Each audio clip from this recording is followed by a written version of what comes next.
You're listening to The Moose and the Loose, your 10 minutes action-packed financial podcast with your host, Mike Yahoo.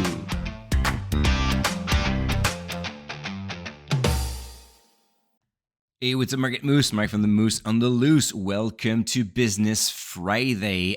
Today, I'm answering a question from one of my reader, and I get that sometimes it could be confusing, and that reader was like, Mike, why do you have so many platforms? Because you can read my stuff on the Dividend Guy blog. You can read it also on Moose Markets. You can also read it on Dividend Monk. And on top of that, I have a YouTube channel. I have a long-form podcast, which is the Dividend Guy podcast, and this short form, which is Moose Markets.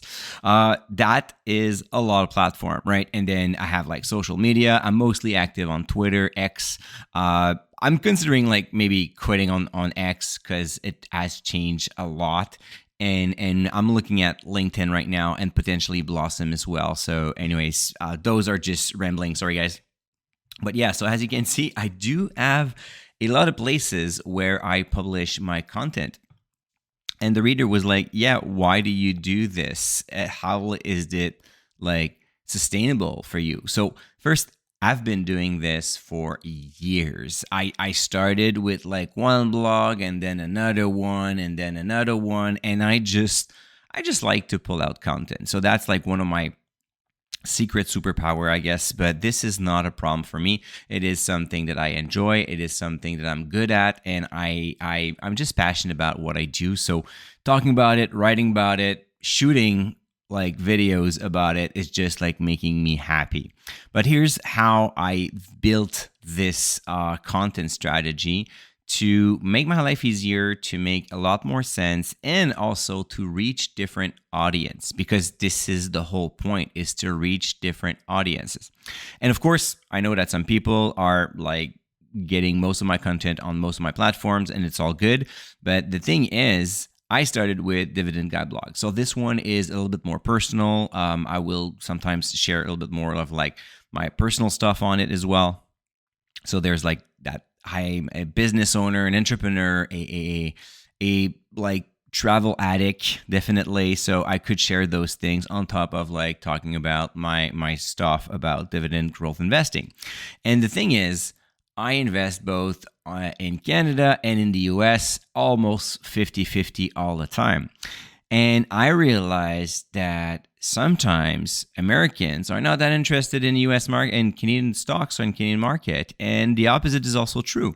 So for that reason, I decided to keep the Dividend Guy blog intact, where I talk about both the Canadian and the US side. And then I decided to have like two brands that are focused 100% on each country. So Moose Markets, you probably guessed it, all about Canadian stocks, and the Dividend Monk is about US stocks. The other reason why I did that is a long time ago in a galaxy far, far away, I lost all my traffic from Google for the Dividend Guy blog. So I needed to diversify it, and I didn't want to go through that again. So overnight, it was called the Panda update. So I still remember it. It was in 2012, so 12 years ago. Overnight, I lost 80% of my search engine traffic. For like whatever reason, Google just decided that Dividend Guy blog was not a good resource anymore. And that was the end of it. I never recovered that traffic, unfortunately. So I thought, well, now it's a good thing that I am diversified and I'm not counting on that Google traffic solely to build my business.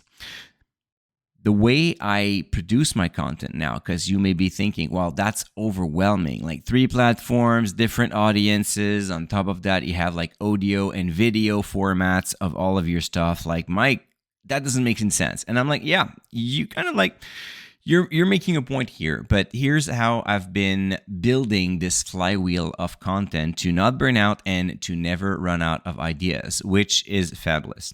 So here's the thing. I have a membership. You already know that. DividendStocksRock.com. Across the membership, I do a lot of things. So members have access to our stock research. They have access to amazing stock analysis with graphs, one of like the most powerful stock screener. that you can find for dividend growth investing. If not the most powerful stock screener, you can save lists, you can identify stocks that you like, you can build your portfolio, have all the metrics that you need to manage your portfolio on the same platform. And of course, I also have a newsletter. The newsletter is written once a week. It's about 4,000 to 5,000 words. And from that newsletter, I'm able to extract portion of it and create additional pieces of content. So I just select a portion of it, and then I will write an article using a specific angle, and I will publish it on Moose Markets or on Dividend Monk. And I'll also do the same thing with a 10-minute podcast on the Moose and the Loose, for example, or I will do a video on it. And all of that is helping me to get one source of a main content where I do all my research, which is the paid newsletter. And then I can take bits and pieces. So roughly maybe sharing for free 10-15% of everything that you could get at DSR. Well, you can get 10 or 15% for free if you consume everything that I produce. So I'm saving a lot of time, and now that's for the how I can produce the content. So easily I have one big piece of content where I do the research and I'm having a lot of fun doing it, and then I can spin it off into various bits and pieces, because once I've written 20 pages worth of analysis on something, it's pretty easy for me to do 5 videos and then 3 podcasts about it as well. Now, how do I get my ideas? Because that's the second part, right? So the content creation process is well established, but it doesn't solve the fact that I still need to produce that much content every single week, right? And never run out of content idea. The first thing is I'm very lucky. The stock market is a crazy place and there's always something new to talk about. So if it's not the US election, it's going to be the Bank of Canada announcing a rate cuts, or it's going to be quarterly earnings that are crazy, or economic data that are through the roof, inflation, whatever, name it. There's always something. So that helps me. But I also created a flywheel for that. So, I'm doing webinars. So I have private webinars for my DSR members every single month besides summertime. So 10 webinars a year.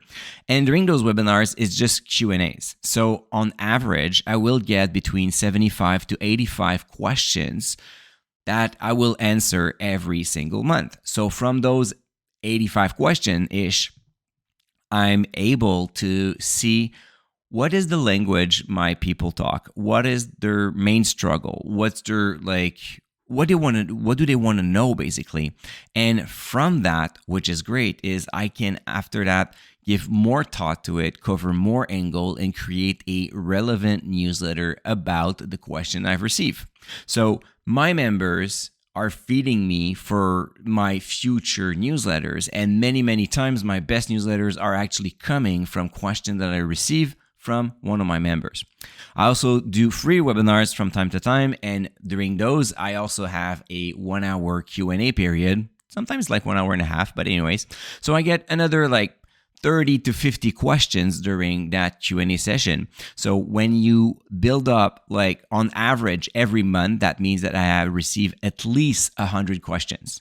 So out of those 100 questions, I have plenty of ideas. Sometimes those are small ones, so I do a podcast or a video. When there's bigger ones, I will do a full newsletter, but it keeps on feeding me. And the best part of that is I know that whenever I create content, I know that I will be answering questions from somebody else. So that person is super happy first. And the second thing is, well, if you have a question and you can't find the answer, well, chances are other people are in the same situation as you, right?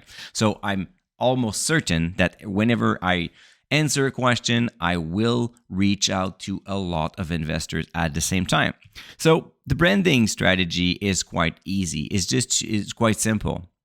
The point is to reach Canadians, reach Americans, and reach dividend growth investor in general.